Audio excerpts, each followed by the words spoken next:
Hello বন্ধুরা, আসসালামু আলাইকুম। Welcome to my channel Shiblu kitchen.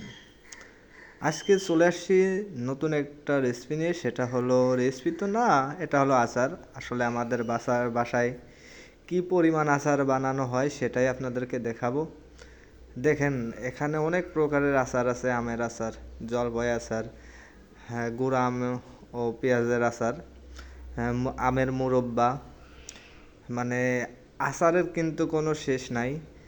অনেক দিন পরে, যাই হোক, আজকে সবগুলোই নামাইছি আসলে রোদে দেওয়ার জন্য।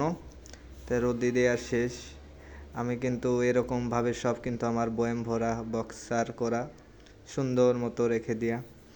আপনারা কিন্তু এরকম সারা বছর এই আচারগুলো রেখে রেখে খেতে পারবেন।